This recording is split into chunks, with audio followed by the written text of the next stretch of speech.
4 PM news network में दोस्तों आपका स्वागत है। मैं हूं आपके साथ राशिद जहीर।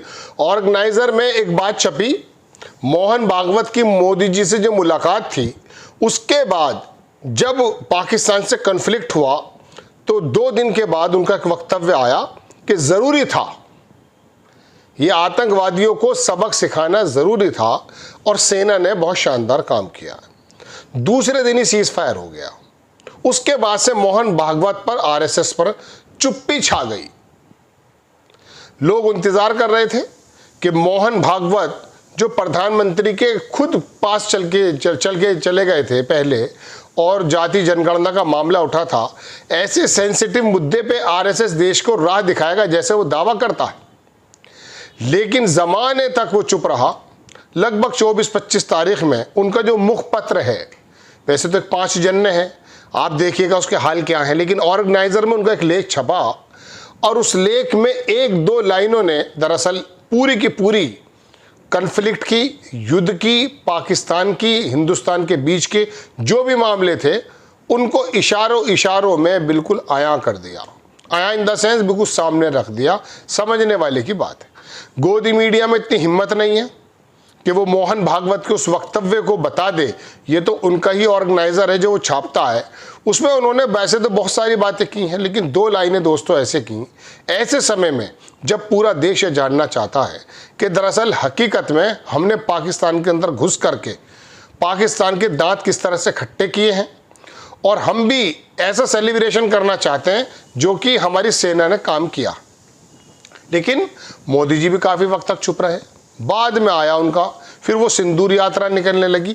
तब ये लगा कि वाकई हमने जो हमारी सेना ने जो काम किया है वो वाकई ऐसा है कि उस पर हम फख्र कर सकें। लेकिन चीन का क्या रोल था, पाकिस्तान का क्या रोल था, ये तमाम चीज़ें उसके बावजूद भी जिज्ञासा है कि कम से कम जान लें कि हुआ क्या है।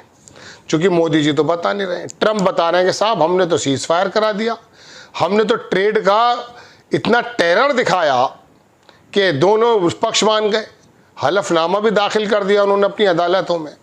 बात यह है दोस्तों कि मोहन भागवत का ऐसे समय में ऑर्गेनाइजर के अंदर ये 2 लाइनें जो मैं आपको बताने जा रहा हूँ, उसमें एक तो उन्होंने ये कहा कि दरअसल हमें और हमारे सैन्य शक्ति को, आर्थिक और सैन्य शक्ति को इतना बढ़ाना हमें पड़ेगा या इतना बढ़ाना हमें चाहिए कि अगर कुछ लोग इकट्ठे होकर भी साथ आ जाएं तो हम उनको हराने में सक्षम हों। हराने का शब्द मैं कह रहा हूँ, लेकिन उन्होंने कहा उनसे निपटने का मामला क्लियर हो जाए, यानी कि कुछ लोग साथ आ जाएं।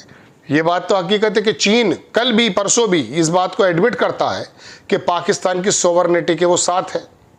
उसके J-10 फाइटर्स रहे, स्पेस से जो भी उसने उसको मदद दी है, लॉजिस्टिक जो मदद दी है, वो तमाम उसको इनकार नहीं किया उसने। ऐसे समय में जब हम अकेले नज़र आ रहे थे, हालांकि हमारी सेना के लोगों ने वो वाकई काम करके दिखाया कि रक्षा विशेषज्ञ हैं।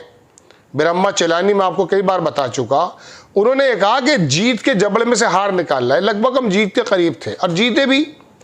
उनके जो वो तमाम जगहें थी उनको कैसे मुस्मार करके रख दिया, ये तो हमारी सेना का पराक्रम था। लेकिन दोस्तों उसके बावजूद भी चीन ने, टर्की ने, अजरबैजान ने, ईरान ने या बाकी तमाम मुल्कों ने जो पाकिस्तान का साथ दिया है, जिस प्रकार से भी दिया, मौखिक या हथियारों से कैसे भी, हमारे साथ कोई ज़्यादा खड़ा नज़र नहीं आया। तो ऐसे समय में मोहन भागवत ने दरअसल वो बात बता दी जो मोदी जी आपको नहीं बता रहे, भारतीय जनता पार्टी के नेता आपको नहीं बता रहे। और गोदी मीडिया तो इस्लामाबाद से भी शायद वापस नहीं आया कब्जा करके। उन्होंने कहा सब लोग साथ भी आ जाएं। तो इसका मतलब यह है कि हम अकेले खड़े थे, तन्हा खड़े थे।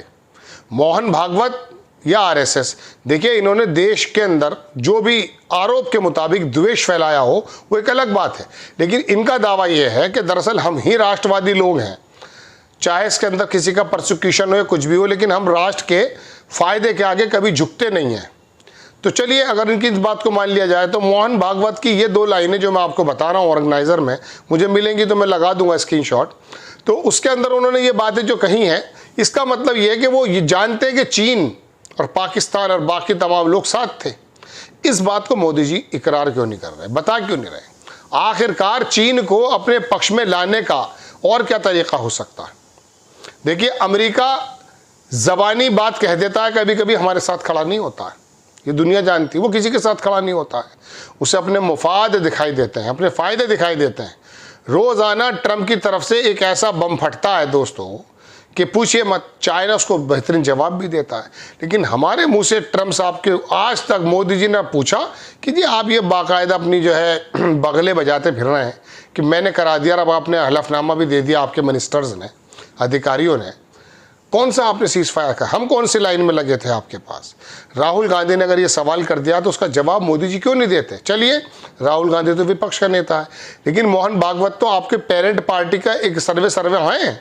बताइए, उन्होंने कहा कि हमें आर्थिक मोर्चे पर, यानी कि आर्थिक मोर्चे पे अभी हमें वो चीज़ें प्राप्त करनी है जो हम डिज़र्व करते हैं।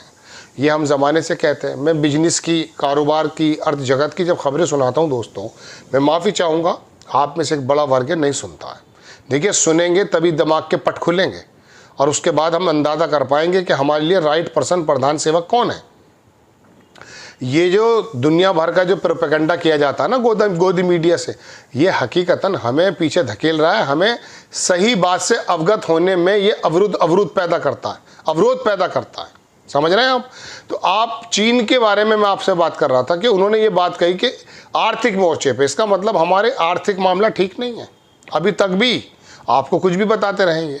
4 ट्रिलियन के हो गए साहब, तीसरे नंबर पे आ गए साहब। चलिए, मान ली हमने आपकी बात, लेकिन जापान के यहाँ के लोगों की आप जरा सा जनसंख्या और उसका क्षेत्रफल, उससे आके तो सही।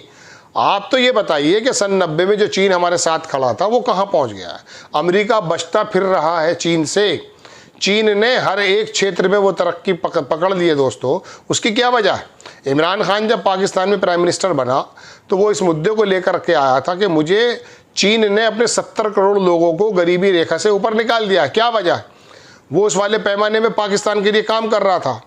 हमें ये बताइए कि चीन ने अगर ये तरक्की कर ली है तमाम, और वेस्ट देख रहा है कि चीन कर क्या रहा है, हमारे अंदर सामर्थ्य की कमी है, सलाहियतों की कमी है? नहीं। लेकिन अब दूसरी बात मैं इंपॉर्टेंट कह के अपना एपिसोड ख़त्म करता हूँ कि ऐसा सैन्य और आर्थिक ताकत हमारे अंदर होनी चाहिए कि कुछ लोग अगर साथ भी आ जाएं तब भी हम अपना पराक्रम दिखा पाएँ। चीन ने ये दरअसल लड़ाई पाकिस्तान से नहीं थी दोस्तों, ये लड़ाई चीन से थी। चीन अपने हथियारों को टेस्ट कर रहा था, अपनी लॉजिस्टिक, अपनी स्पेस की जो एक्सेस है जो पाकिस्तान को उसने दे रखी है, अपनी मिसाइल्स, उसको टेस्ट कर रहा था। दुनिया के तमाम मुल्क उसकी तरफ भागे हैं, अगर कुछ तो भागे ही हैं। उनसे अंदाज़ा होता है कि जो बातें हमें पता होनी चाहिए वो बातें हमें पता नहीं है। मोहन भागवत की इन 2 लाइनों ने दरअसल मोदी जी की उस पोल को खोलने की कोशिश की जो वो अपने मुंह से नहीं खोल रहे, जबकि हम उम्मीद ये कर रहे थे कि वो देश के सामने आएंगे, बताएंगे, और आना भी चाहिए। एक ट्रेन के उद्घाटन पे आप झंडे हिलाते हुए आ जाते हैं। इतना बड़ा कन्फ्लिक्ट हो गया पाकिस्तान के साथ, आपको बहुत टाइम लगा आकर कहने में, और वो भी आप धर्मेंद्र के डायलॉग बोलने आ गए, घटिया फिल्म के किसी। आपको खबर कैसी लगी अपनी राय कमेंट्स बॉक्स में ज़रूर दीजिए। चैनल को सब्सक्राइब कीजिए, शेयर कीजिए। नेक्स्ट टाइम मैं किसी खबर के साथ हाजिर होता हूँ। जय हिंद।